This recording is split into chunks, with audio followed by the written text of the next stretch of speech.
Hi, I'm Councilman Mark Cuthbertson. On October 29, 2012, the town of Huntington was impacted by a late autumn superstorm. Superstorm Sandy was a monster weather system, a hurricane wrapped in a nor'easter that spanned 1,000 miles across. Unfortunately, this culminated in an unprecedented amount of devastation.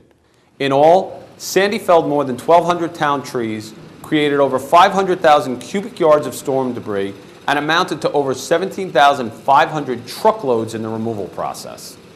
It is important to understand that Sandy's impact was so widespread that there wasn't a community in Huntington or Long Island that was able to escape unscathed.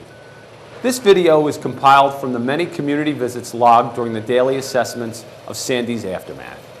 We will take you to one of the town's 6 debris transfer areas used during the cleanup process.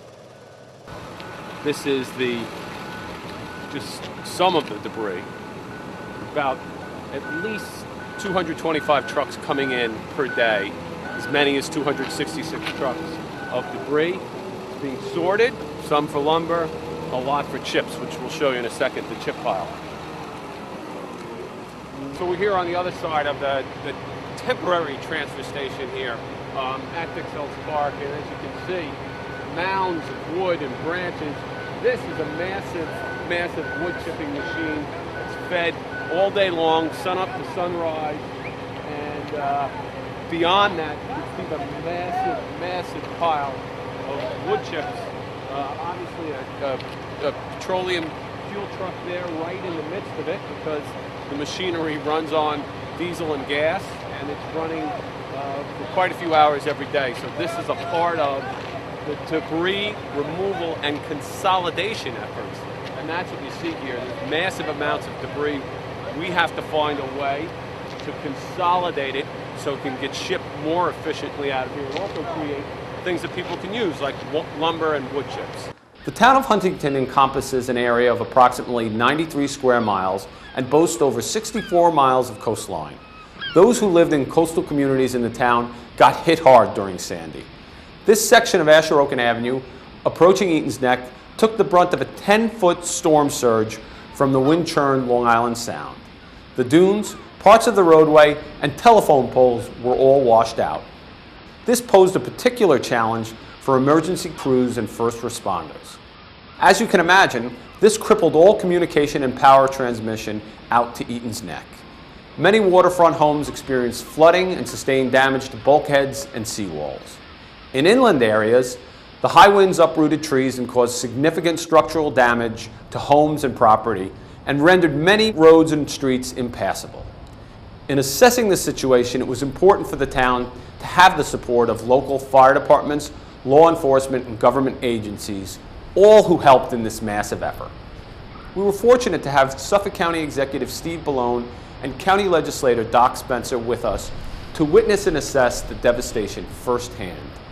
As we toured the different neighborhoods in the town, it was obvious that many of these hard-hit areas would be in the dark much longer than LIPA had forecast. So what we're saying here is, as we go around town, we do see in a lot of instances trees that, in this case, I mean, if you take a real close look, there's a huge hole in the middle of it.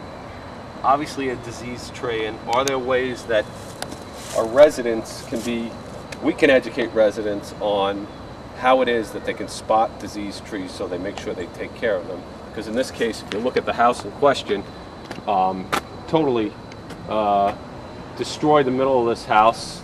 Gas is now off because there's a gas line down below. So, and in part, you would think that this is not just the winds and the hurricane, but a rotting tree that was a problem just waiting to happen. Looking forward, I will be holding a public hearing at the February 5th, 2013 Town Board meeting to seek the public's input on the town's response to Superstorm Sandy. This will allow the community to provide the town with valuable feedback in its overall preparedness and responsiveness strategy. It will also help us to determine where the successes were and what needs to be improved. Those who will be viewing this video after February 5th, 2013, and who have questions or comments are welcome to send them to my attention. Please send your thoughts to Councilman Mark Cuthbertson, Huntington Town Hall, 100 Main Street, Huntington, New York, 11743, or by email to mcuthbertson at huntingtonny.gov.